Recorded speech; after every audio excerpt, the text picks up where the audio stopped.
собаки отцовские все. Я с собаками как бы занимаюсь только вот заочно. Беру их, помогаю, выгуливаю, там на охоту езжу с ними. Ну, вот такими делами, в принципе, занимаюсь. Но еще выставки бывают, тоже вожу на притравки и так далее. Притравочные станции, там медведь сидит или там барсук тоже, или еще что-нибудь. Ну, сейчас закрыли их, поэтому их нет больше. Притравочных станций не будет, скорее всего. Я вообще любитель животных. Я говорю, если бы не отец, то я бы был бы защитником. 100%.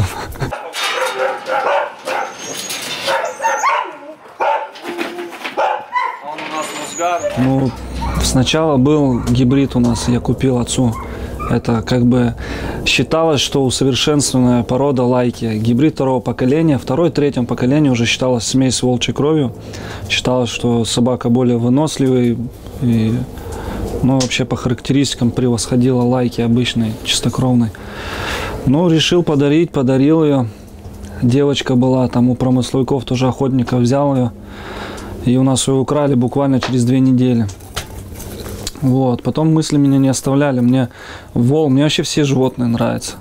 Волк это более такое, как бы сказать, оно везде приспосабливается. Например, гепард, он не приспособится здесь. Вот мне хотят гепарда подарить. Ну, как он здесь приспособится? Его надо держать в теплых краях. А волк, он такой, он везде приспособится. Плюс это псовое подразделение животных. И ну, можно даже в дальнейшем вот вязать. Мне это очень было интересно. Все, и гибридизация вся. Но вообще, я хотел полярную волчицу. Я уже говорил в своем ютубе, что я хотел полярную волчицу. Но так получилось, что, во-первых, денег не было на нее, они очень дорогие. И, во-вторых, я не нашел тогда еще волчицу. Мне предлагали серых, там, черных. Черных мне вообще черные не нравились, волки. Я их вообще как за волков не считал. Ну, не нравился мне этот цвет и все, это окрас. И тут мне друг присылает вот маленького волчонка, это как раз Акелу. И я посмотрел, я просто влюбился с первого взгляда. Я думаю, да ладно. Он такой, давай, давай. Я посмотрел, он как медвежонок был. И зацепил он меня чем-то, и я взял его, и все. И попутал. Первые 3-4 месяца мне было очень тяжело. Не было никакой поддержки. Все наоборот говорили, все, он тебя сожрет. Но он реально рос не по дням, а по часам. Был агрессивный, потому что он был взят от волчицы. Не от людей, вот как выкармливают. И все, они как более как щенки. А он взят был от волчицы. Он последний был, его бронировали. И потом отказались от брони. И надо было, чтобы кто-то его быстрее забрал, потому что чем дальше, тем еще хуже было. Ну и вот попался я, забрал его. И вот мы, ну где-то полгода мы точно с ним воевали и выясняли отношения. А потом более-менее он начал соображать, понимать. Я где-то что-то познакомился с новыми людьми, которые держат волков, объясняли мне многое. Вот, ну, в принципе, сейчас все нормально. Но все равно в угон, например, я не захожу к нему, у нас общение, в принципе, прекращается с ним. Стараюсь больше ему делать социума в плане там, людей, чтобы приходили, смотрели на него родственники, но все равно не получается, так как мы не прям в городе живем, а немножко в отдаленной точке. Но я сначала не говорил, что волк это, потому что вот был печальный опыт, то, что украли гибрида. Но его бы уже никто бы не украл. Я это понял, когда где-то через недели-две, что это зверек, и его тяжело будет украсть. Ну так соседи заходили, смотрели, я говорил, ну лайка черная и все. Ну видели сразу, говорили, что что-то это, лапы здоровые у него, что-то не похоже. Не знаю, у нас все соседи хорошие, мы общаемся с ними. Я не знаю, было пару моментов из-за собак, что вот выбегали и они дерутся просто, кобельки, с друг другом. Ну и все. А так, чтобы из-за волка. Ну да, он 7 раз у меня сбегал, выкапывал. 1 раз 2 дня он в лесу пробыл. Маленький он был, месяца 3, ему 4 было. Испуганного я потом нашел его, забрал. Был момент еще такой у соседа. Он бутылки наливал, 5-литрушки там штук, не знаю, 15 их было, для цемента там или что разводить. Ну, Акела опять, я ему песок там в вольере засыпал, там все делал, чтобы он не выкапывал. Он сиганул, и все, слышу крики, оры, подбегает туда, и сосед рассказывает, говорит, вот так все 15 бутылок сыт, он каждый вот так подбегал, прокусывал, подбегал, прокусывал, и все 15 прокусил, вся вода вылилась, короче, все бутылки попортил. И еще потом через что-то 2 недели он опять у меня смотался, но он маленький был, как сказать, до года они как щенки, он не будет вот так вот нападать, там, кусать кого-то особо. И он тоже рассказывает, ну, я тоже слышу крики, женщина орет. Я подбегаю, мне этот сосед смотрю, ну, они в машине сидят. Ну, я его потом звал, он говорит, он подбежал, у нас стол был, день рождения, праздновали котлетки, там тортик. Он гык на всех зарычал, все свалили по машинам, кто в дом, и все, он все съел спокойно и ушел с этого. Такие тоже были истории. Ты будешь позировать, нет? Будешь позировать? Ну иди сюда, что ты. В городе до сих пор не знают многие, что у меня волк. По даче, может, по кооперативу этому Простоквашино знают.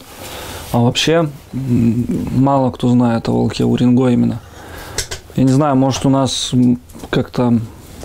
Я даже не знаю почему. Мне кажется, или мало какой-то информации было, хотя информация есть, я всегда в топах, в публикациях. Ну, в Инстаграме есть топ-9 фотографий, там всегда вверху. Ну, они всегда попадают в топ, мои фотографии, потому что он, ну, реально популярный. Ну, я не знаю почему. Может, люди думают, может, это не волк, может, ну, еще что-то. Не знаю, ну... А тебе так с города кто-нибудь пишет? Можно приехать посмотреть? Да, с города пишут. Ну, достаточно пишут, но не так, как с других. Мне с Греции пишут, с Франции, с Канады, хотят прям прилететь к нему. Очень много у него фанатов, что хотят прилететь из-за границы к нему, на него посмотреть. Я бы с удовольствием бы всех бы принял, но у меня нет такой возможности, потому что у нас в семье принято гостеприимство, и если кто-то приезжает, тем более издалека такого, я же не могу сказать, иди снимай гостиницу, там, привел, показал ему 5 минут, все, мне надо с этим человеком время провести, рассказать, также выехать, вот, например, как мы с тобой выехали, также приютить, накормить, ну, как-то так у нас принято, и я просто отказываю людям, что, ну, нет возможности, чтобы приехали они сюда. Кела, смотри, к тебе гости пришли. Гости пришли, гости. Гости пришли.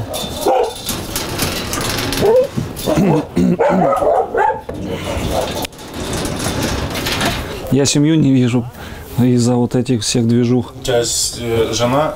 Жена и, да, дочка, девочка. Да. Как жена отнеслась к тому, что... Никак, никто вообще... Ужасно все отнеслись, и как раз в этот год рожала дочку. Они как раз ровесники, кстати. У них разница там в 2-3 недели. С Акелой? Да, с Акелой они ровесники. Я принес домой, жена беременна лежит, ее на следующий день увезли в роддом. Она говорит, чтобы его не было здесь, когда я приеду. Ну, короче, весело было. Отец мне там, ты что творишь, мама там указания мне давали. Братья, ты типа ненормальный, там крутили у виска. Я в зоопарке купил его. Зоопарк? Да, в зоопарк в Сургутском. Сколько он стоит, если не секрет? Ну, $1000 у них ценник. Это минималка вообще. Но я его дешевле купил. Дешевле, потому что он был, во-первых, уже... ну, с волчицей его не отняли от волчицы, ни социализацию ему не сделали. А во-вторых, им надо было срочно продать, потому что он рос уже. Тех щенков всех перекупили, он один рос, волчица. Он бы вообще дикий был. Потом бы, ну, никто не смог купить. Поэтому... Вот я вот так, ну его купили сразу за такую цену, ну в 2 раза меньше. Я вот с Десом сейчас вопрос буду решать, если полярную волчицу подарят, потому что здесь, ну, отец точно мне не даст добро, а как сказать, а отказываться от такого подарка тоже я не могу. Полярная волчица, это моя мечта была изначально. С ней можно было погулять и двигаться, она бы преданная бы была мне. А волк, они, как вот свободолюбивое, оно животное, оно хочет постоянно свободы, и оно независимое ни от кого. Вот он сам по себе может быть. он независимый. Поэтому я ему не нужен как вообще семья. Он, да, и он считает меня своей семьей, я его кормлю и все, но он в любой момент он от меня уйдет. Вот в любой момент он даже не оглянется. Тем более, если волчицу встретит где-то в лесу, все это пока. Планы, я не знаю, на самом деле очень много планов с ним, но пока что, я думаю, пока вот так, как все есть, оставлю. Ну, если подарят волчицу полярную, как мне обещали, то, я думаю, будет пара состоится, и уже он точно, ему ничего не нужно будет. Он будет жить, у него все условия, еда, станцию выгулочную сделаем, там, ну, купим землю, или там с ДЭСом я поговорю. Директором, в принципе, знакомы, замдиректорами. Я думаю, они одобрят эту как бы идею, потому что у нас волков вообще нет в городе. И если будут приходить и смотреть люди на канадского волка и на полярную волчицу, это контраст очень такой красивый будет, черный и белый волк. Это, ну, как я говорю, в американских фильмах там или вот в зоопарках у них, ну, конечно, все там финансы, не финансы и, как сказать, содержание, это все на мне будет, без вопросов всяких.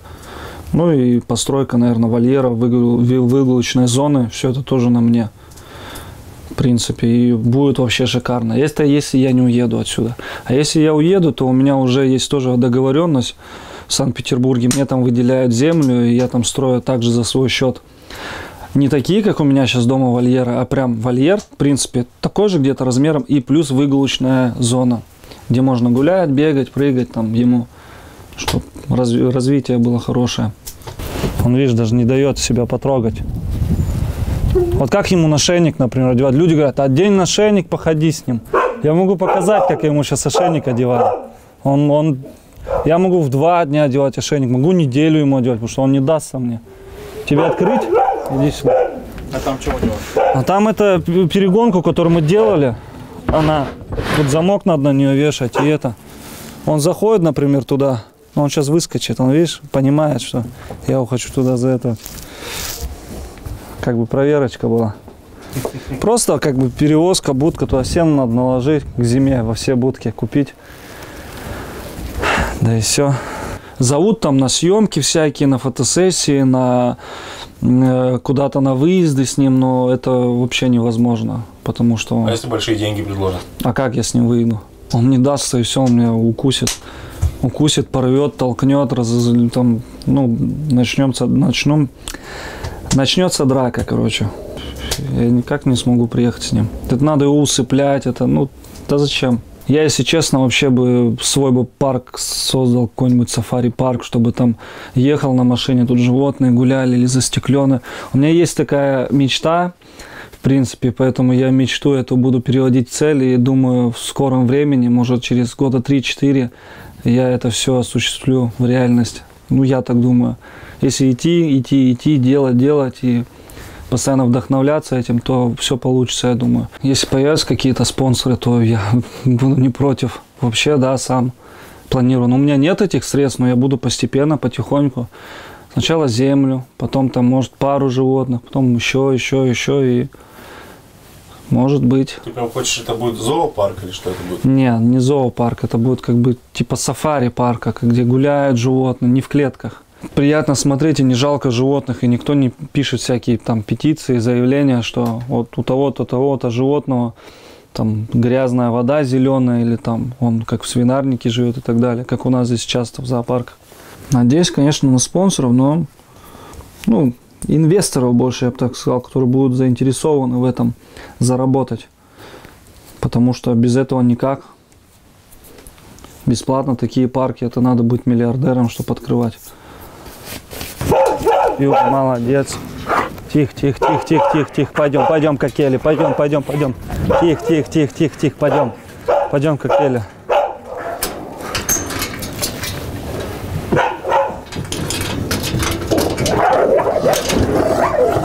Вьюга, нельзя бить его. Видишь, она какая наглая, лупит его. Он-то, если захочет, перекусит ее напополам. Он, видишь, все равно более относится к ней. Он просто сильно прижимает, она бесится от этого. Видишь, ей особо пофиг на него, а он такой Но если тайгу запускать, это у нас вот, которая, он влюблен в нее, бабка, которая ходила, я тебе говорил, здоровая самая. Вот он к ней прям очень нежно и ласково так ухаживает за ней, там постоянно. Она его лупит, а он ее облизывает, ну, целует. Вообще против ничего нету. А это смотри на нее. Наглец, да? Есть донат на сбор средств, да, приближенный к естественным условиям, получается, вот, который я тебе показал, участок, который хотел выкупить. Но он, получается, ну, средний ценник его 500 тысяч, да. Я поставил 1 миллион на этот участок, потому что 500 тысяч, получается, земля, оформление, там все дела, забор, решетки, по щебенку, ну целое прям, да, благоустройство, там деревья посадить, поставить какой-нибудь, там, я не знаю, застекленный тоже домик обычный, там за 1100, ну самому там сделать. Но это денег много, поэтому я вот, ну, поставил такой 1 миллион. Чтобы, ну, очень мало. Очень много говорила, а делать, как обычно, ну, просто реально самому, например, это все осуществить, это реально, ну, тяжело будет. И вот, как говорят, зачем тогда заводил или еще. Слушайте, ну, заводят люди, да, и они их просто или стреляют, или потом и избавляются от них, или еще что-либо делают, там, не кормят, там, от болезни умирают. У меня волк живет в достатке, он получает и внимание очень много, и кормежка у него просто изобилие, у него то оленина, то лосятина, то у него, ну, приносит там голову раз лосятина, то коровью голову я ему вот покупал, ел, то я ему и креветок, у него чего только нет, поэтому он как шведский стол, у него он питается, и морская рыба, и речная вся. Он в этом вообще живет, кайфует просто.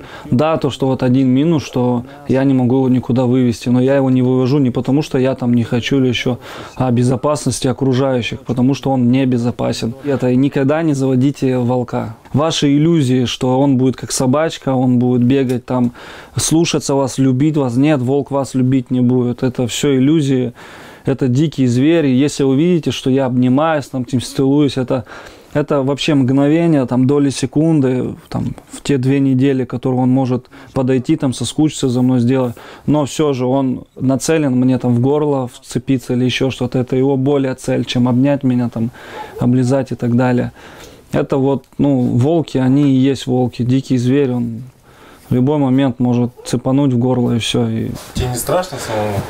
Ну, я каждый раз заходишь, он как последний? Нет, ну как, такого у меня нету. Если бы такое было, он бы точно уже кинулся. Я стараюсь адреналин этот себя не выпускать в гон, да, я поэтому к нему не захожу, потому что я понимаю, что он нежданчиком может закинуться, там, тоже на будку запрыгнуть и сверху. У него сил хватит меня. У меня был случай, когда он в гон меня уронил прямо на пол. Я с лопатой заходил. Без лопаты к нему не заходил в гон. Захожу с лопатой, он лопату просто, он на меня бежит, я ничего не понимаю, что происходит. Он лопату, хоп, лопата вот так вот об этот, тыщ. Я уже смотрю, ну я все уже на полу валяюсь, он сверху вот так на мне сидит, ну и оскал все показывает. Как бы иди отсюда, не заходи больше сюда. Говорю, не заводите волков, это вообще диких животных. И хорошо, чтобы поставить запреты, такие правила, на самом деле это все правительство делает правильно. Вот я говорю, если вернуть время назад, я бы никогда в жизни не взял бы волка. Зачем? Это такие, я столько пережил, что столько времени. Ну, спасибо все равно за все. И то, что вот со многими людьми познакомился, он мне реально дал такой толчок. Дал как бы... Мне даже один турок писал. Мы с ним сотрудничаем по Ютубу. И он мне писал, ты изменил мою жизнь, спасибо тебе большое. Я живу сейчас в лучших условиях. А твою жизнь изменил волк? Ну, мою, да, изменил. Как бы в лучшую сторону. Хоть и были вот эти все казусы, проблемы, но он как бы, ну, изменил жизнь, прям, в принципе, кардинально изменил жизнь. У меня другие цели, планы сейчас, двигаюсь, я же про парк тоже сказал, не просто так. Ну, можно сказать, что ты растешь вместе с ним, получается? Да, вместе с ним расту.